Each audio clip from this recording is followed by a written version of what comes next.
பணம் பணம் பணம், அந்த பணம் பார்த்தால்தான் அந்த படைப்பு அப்படின்ற மனசு தான். எத்தனை பேர் மனசு அது கொள்ளையடிக்குதுன்றது தான்.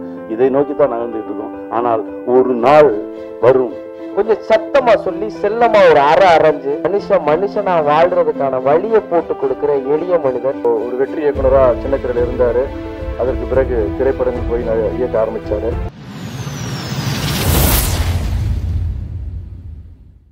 உங்களோட சேர்ந்து கொஞ்சம் வருஷத்துக்கு முன்னாடி தலைக்கூத்தல் படத்துக்காக அங்கிருந்து கணியனை நேர்காணல் செஞ்சிருக்கேன், அண்ணனை நேர்காணல் செஞ்சிருக்கேன். இன்னைக்கு இந்த இடத்துல இருக்கிறது கொஞ்சம் பதட்டமா இருக்கு. ஏன்னா எதுக்கு நீங்க உட்கார்ந்துருக்கீங்கிறத பரபரப்பா ஓடிட்டு இருக்கிற இந்த மானுட சமூகத்தை கொஞ்சம் கையை பிடிச்சு நிறுத்தி பொது உடைமையையும் பொதுவா நம்ம அலட்சியப்படுத்துற நம்மளோட உடைமைகளா இருக்கிற அப்பா அம்மா மனைவி மாதிரியான உறவுகளோட உணர்வையும் கொஞ்சம் சத்தமா சொல்லி செல்லமா ஒரு அரைஞ்சு மனுஷனா வாழ்றதுக்கான வழியை போட்டு கொடுக்கிற எளிய மனிதர், தமிழ் சொல்லும் அறம் சுரக்கிற சமுத்திரகனி அண்ணனுக்கு முதல்ல பெரிய வணக்கம். அகத்துக்கும் கடுமையான முகத்துக்கும் சொந்தக்காரரா இருக்கிற அப்பாக்களுக்கான ஒரு உருவம் தயாரிக்கணும்னா அதான் சமுத்திரகனி அண்ணன். தமிழ் சினிமா எப்பவும் தவற விட்டதே கிடையாது. பெரியோரை வியத்தலும் இளமே, சிறியோரை இகழ்தல் அதனும் இளமேனு கணியன் பூங்குன்றன் சொன்ன வார்த்தைக்கான அடையாளமா இந்த சிறுவனை இந்த மேடையில உட்கார வச்ச கனி அண்ணனுக்கு மீண்டும் ஒரு பெரிய நன்றி செஞ்சுக்கன்னு நினைக்கிறேன். சிவராஜ் சொல்வார், நான் வீழ்ந்து விட்டால் என்ன, என் துப்பாக்கியை ஏந்தி கொள்ள என் தோழர்கள் தயாராக இருக்கிறார்கள், தோட்டாக்கள் ஒருவரும் தூங்குவதில்லைன்னு சொல்வார். அப்படி அவருடைய தோட்டாக்களை ஏந்துவதற்கான, துப்பாக்கி ஏந்துவதற்கான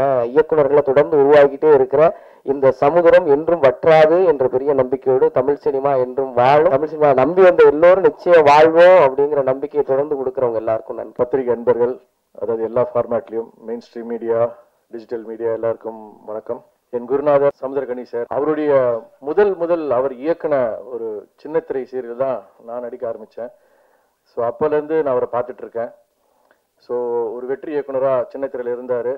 அதற்கு பிறகு திரைப்படங்கள் போய் இயக்க ஆரம்பிச்சாரு. சில படங்கள் இயக்குனாரு. அது பேசப்பட்டது, ஆனால் அது பெருசா ஒரு வரவேற்பு கிடைக்கல. மீண்டும் சின்ன திரைக்கு திருப்பி இயக்குனாரு.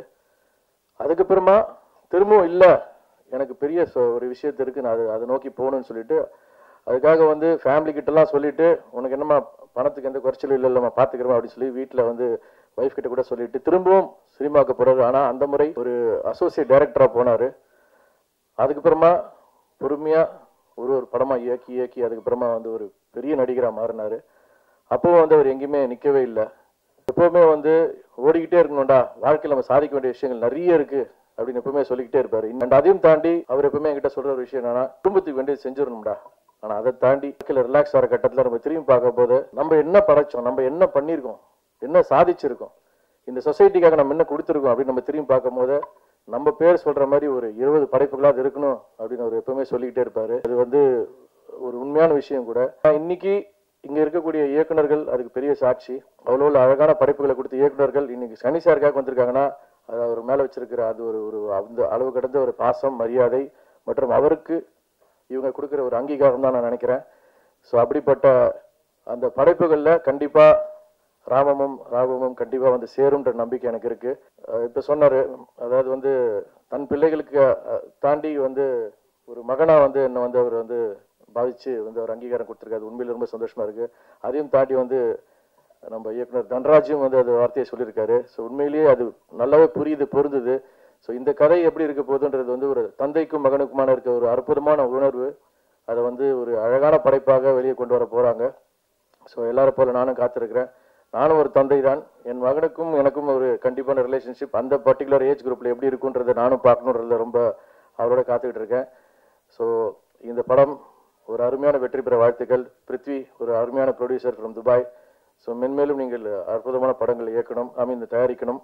அதே போல தன்ராஜ், வெல்கம் டு தமிழ்நாடு. அது அவன் தம்பி தான், தம்பியாவே ஆயிட்டான். அவனுடைய நம்பிக்கைக்கும் அவனுடைய உழைப்புக்கும் கண்டிப்பாக இந்த சினிமா அவனை கைவிடாது. நல்லா இருப்ப. வாழ்த்துக்கள். தன்ராஜ் போற போக்குல 1.5 நிமிஷத்துல கதை சொன்னான். அந்த கதையை கேரளால இருந்து இறங்கி நான் ஷாட்டுக்கு போற கேப்ல, ஆனா ஒரு கதை நான் கேளுனான்னு சொல்லி, ஏன்னா எப்பவுமே நான் தீபக் மாதிரி தான். என்னன்னா 2014 நிமிர்ந்து ஷூட்டிங்கில் அவனை மீட் பண்ணுறேன். நிமிர்ந்து ஷூட்டிங்கில் ஜெண்டாபாய் கபிராஜ் அந்த தெலுங்கு வெர்ஷனில் நடிக்கிறான். எப்போவுமே அவன் தனியாக போய் உட்காந்துக்கிறது, சேர் போட்டு உட்காந்து அப்படிலாம் இல்லை. ஷார்ட் முடிஞ்சோன்னே கேமரா பின்னாடி நிற்பான், மானிட்டர் பார்ப்பான், ஏதோ ஒன்று போய் எடுத்து வைப்பான், போவான் வருவான், இப்படியே இருப்பான். அவன் மேலே ஒரு தனி கவனம் வந்தது, ஒரு ஈர்ப்பு வந்தது. அவனோட பேச ஆரம்பித்தேன், பழக ஆரம்பித்தேன். அதுக்கப்புறம் பார்த்தா அந்த பழக்கம் அப்பப்போ தொடர்ந்துக்கிட்டே இருக்கும். ஏன்னா யாரையா கூப்பிட்டு வருவான், இவனும் அப்படி தான் செய்வான். யாரையா கூப்பிட்டு வந்து அவனுக்குன்னு கேட்க மாட்டான், அந்த அவனை கூப்பிட்டு வந்து காட்டுவான். ஆனால் இவன் நல்லா நடிப்பானே, ஆனால் அவன் படத்தில் என்ன காஸ்டிங் சொல்லி எனக்கு அந்த லிஸ்ட்டு மட்டும் கூட. நிறையா குட்டி குட்டி நடிகர்கள் இருக்காங்கண்ணே, ரொம்ப கஷ்டப்பட்டுக்கிட்டு இருக்காங்க, நான் அந்த லிஸ்ட்டெல்லாம் தரேன், நீ யூஸ் பண்ணுண்ணா அப்படின்னு சொல்லி கொண்டு வந்து ஒரு வாட்டி கொடுத்தான். அப்புறம் திடீர்னு வந்தான்னா ஒரு கதை கேட்டேன், நல்ல கதை, நீ நடித்தா நல்லாயிருக்கும் அப்படின்னு அந்த டேரக்டரை கூப்பிட்டு வந்தான். விமானம்னு ஒரு படம், அந்த படமெல்லாம் அந்த மாதிரி படம்லாம் கிடைக்கவே கிடைக்காது. அந்த விமானம் கூப்பிட்டு வந்து கேட்க வச்சது அவன் தான். அந்த கதையை கேட்டோம், பிடிச்சிருந்தது, வாடா பண்ணுவோம் அப்படின்னு. அந்த விமானம் ஷூட்டிங்கில் தான் இந்த கதையை, அந்த விமானம் டைரக்டரோட கதை தான் இது, சிவாவோட கதை தான் இது. அந்த ரெண்டாவது கதையை இவங்களுக்கு ரொம்ப ஒரு மாதிரி, இதுக்கு அடுத்து இந்த கதை பண்ண போகிறோம் அப்படின்னோடனே இந்த கதையை எனக்கு கூட நான் டைரக்ட் பண்ணுறேன் அப்படின்னு சொல்லி வாங்கிட்டு, அப்பா யார் பண்ணுறது அப்படின்னு ஒரு குழப்பம் இருக்கும்போது தான் ஒரு நாள் நான் ஷார்ட்டில் இருந்தேன். வந்தேன், அண்ணே ஒரு கதை சொல்கிறேன் கேளேன் அப்படின்னா, டேய் இங்கேருந்து அங்கே வரைக்கும் போகிறதுக்குள்ளே தான் டைம் இருக்குது, இல்லை அதுக்குள்ளே சொல்லிடுறேன். நான் இறங்கி அங்கேருந்து அப்படி நடந்து வர்ற அந்த ஒரு 1 நிமிஷம் 1.5 நிமிஷம் கேப்பில், அது ஒரு பெரிய ஷாட்டுன்றதுனால கொஞ்சம் தூரமாக நிறுத்தியிருந்தாங்க, நடந்து வர அந்த கேப்பில் தான் சொன்னான். சொல்லி முடிச்சோடனே என்ன யார் அப்பா பண்ணுறான், இல்லை நான் அதுதான் தேடிக்கிட்டு இருக்கோம், அதனால தான் உங்ககிட்ட சொன்னேன். சரி பண்ணிடுவோம் போடா அப்படின்னேன். அண்ணே ஆமாம் பண்ணுறோம்டா போடா பண்ணிடுவோம், அவ்வளோதானே, நல்லா இருக்கு, நீ சொல்ல வர விஷயம் ரொம்ப நல்லா இருக்கு, இந்த சமூகத்துக்கு ரொம்ப தேவையான விஷயம். இங்கே தமிழ்நாட்டில் கூட நீ சொல்ல வந்த விஷயத்தில் ஒரு 10-15 கேசஸ் இருக்குது. அந்த கேசஸ் எல்லாமே குடும்பங்களை புரட்டி போட்ட கேசஸ், அதை நீ கையில் எடுத்திருக்க அப்படின்னோடனே எனக்கு புரியல, என்னென்ன சொல்கிறேன். ஆமாம், இது இங்கே நடந்திருக்கு, இங்கே நடந்திருக்கு, இங்கே நடந்திருக்கு, இப்பவும் நடந்துட்டு இருக்கு. இதை நீ சொல்கிற வெளியிலேருந்து பார்க்கும்போது ஒரு தந்தை மகனுக்கான ஒரு பாசமாக இருக்கும், ஆனால் நீ உள்ளுக்குள்ளே வச்சிருக்க ரொம்ப ஸ்ட்ராங்கான விஷயம்டா, இதை சொல்லணும். இதை பார்த்து ஒரு மகன் திருந்தினா போதும், ஐயோ நம்ம இந்த மாதிரி ஒரு வேலையை செஞ்சுட்டு இருக்கோமா, அவனு ஒரு பையன் திருந்திட்டா போதும், இந்த படம் பெரிய வெற்றி. பல பேரை யோசிக்க வைக்கும். நிறைய சூழலில் நிறைய குடும்பங்களில் நம்ம நினச்ச மாதிரி நம்ம பிள்ளை இல்லையேன்னு சொல்லி பல அப்பாக்கள் தடுமாறிட்டு இருக்காங்க. அதுக்கு ஒரு சின்னமாக யோசிக்க வைக்கும், ஒரு சின்ன ஒரு விடை கிடைக்கும்னு நம்புகிறோம். அந்த விடை தான் அந்த படத்துக்கான வெற்றின்னு நினைக்கிறோம். தன்ராஜ் வாழ்த்துக்கள், நீ நல்லா வருவடா.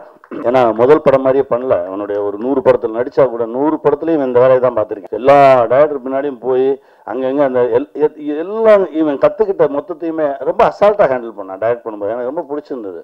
முதல் 2 நாள் தான் அவன் தடுமாறினா. நான் சொன்னேன், எதுக்கு தடுமாறுற, எடு, நீ சொல்கிறது கேட்க தானே வந்திருக்கோம், எடு அப்படின்னு.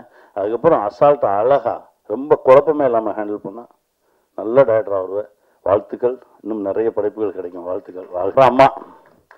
அம்மா நீங்கள் படத்தில் பார்த்தீங்கன்னா தெரியும், ரொம்ப அதாவது நடிக்கிற மாதிரியே தெரியாது, ரொம்ப இயல்பாக ஒரு ஆர்டிஸ்ட்டு. ரொம்ப நல்லா இருந்தது அவங்க பேசும்போது, நடித்தப்போ தமிழ் அவங்களே டப்பிங் பேச சொன்னோம். அது ரொம்ப இயல்பாக இருந்தது. என்னென்னா அந்த உயிர் கொடுக்குறது சம்மந்தப்பட்டவங்க பேசினாதான் அது நல்லா இருக்கும்னு நினைக்கிறேன் நான். அதனால் தெலுங்குலேயும் கொஞ்சம் டைம் எடுத்து இது நானே பேசுகிறேன்னு சொல்லி உட்காந்து பேசணும். நல்லா வந்திருக்கு. லெவல் ரொம்ப நிறையா தமிழ் சினிமா உங்களோட கனெக்ட் ஆகும். ரொம்ப நல்லா வருவீங்க. முருகன் சார் சொன்ன மாதிரி அந்த கனெக்ஷன், வாழ்த்துக்கள். அதாவது நல்ல எண்ணம், நன்மை சொன்ன மாதிரி நல்ல எண்ணம் இருந்தால் போதும், அது இருக்குது நம்மக்கிட்ட. நல்ல மனசு இருந்தால் போதும். எங்கள் அண்ணன் சிவா சொன்ன மாதிரி, ஐயோ ஒரு இடத்துல அடிக்கிறானேன்னா நம்ம போய் திருப்பி அவனை அடித்து அவங்க காப்பாற்றணுன்ற எண்ணம் இல்லை. ஐயோ அந்த நிகழ்வு நடக்காமல் இருந்தால் போதுமே அப்படின்ற ஒரு எண்ணம் இருக்குது பாருங்களேன். அந்த எண்ணமே அவனை மாற்றும். அப்படி தான் நான் நினைக்கிறேன். ஏன்னா இப்போ நல்லதே செய்ய வேண்டாம், நல்லது நினைச்சாலே போதும் அப்படின்ற ஒரு இடத்துல தான் நம்ம எல்லாருமே வாழ்ந்துட்டு இருக்கோம். ஏன்னா அவ்வளோ வேகம், அவ்வளோ பிஸி. இதுக்கு நடுவில் இப்படி ஒரு நிகழ்வு நடக்கட்டும். ஏன்னா நல்ல படைப்பை ரசிகர்கள் என்னைக்குமே கைவிட்டதில்லை, இருக்கரம் நீட்டி வரவேற்றிருக்காங்க. பணம் பணம் பணம், அந்த பணம் பார்த்தால்தான் அந்த படைப்பு அப்படின்ற மனசு தான். எத்தனை பேர் மனசை இது கொள்ளையடிக்குதுன்றது தான். இதை நோக்கி தான் நகர்ந்துகிட்டு இருக்கோம். ஆனால் ஒரு நாள் வரும், அந்த நாள் அன்னைக்கு இந்த மாதிரி படைப்புகள் மட்டும்தான் இங்கே நிலைச்சு நிற்கும். கமர்ஷியல் படங்கள்லாம் தூக்கி அடிக்கப்படும். அதை நோக்கி தான் இப்போ நகர்ந்துகிட்டு இருக்க. ரெண்டுக்கு நடுவில் தான் நம்ம நிற்கிறோம். அந்த நாளுக்காக தான் காத்துட்ருக்கோம். அது வரைக்கும் இதே மாதிரி படைப்புகள் வந்துக்கிட்டே தான் இருக்கும், உழைச்சிக்கிட்டே தான் இருப்போம். அது கமர்ஷியலாக காசு என்னைக்கு வருதுன்றதை கொஞ்சம் பார்ப்போம். அது லாக் இதில் கூட விழலாம், அந்த பிணைப்பு இதில் கூட நடக்கலாம். இந்த பிணைப்பில் இந்த படத்தில் நடக்கலன்னா அடுத்த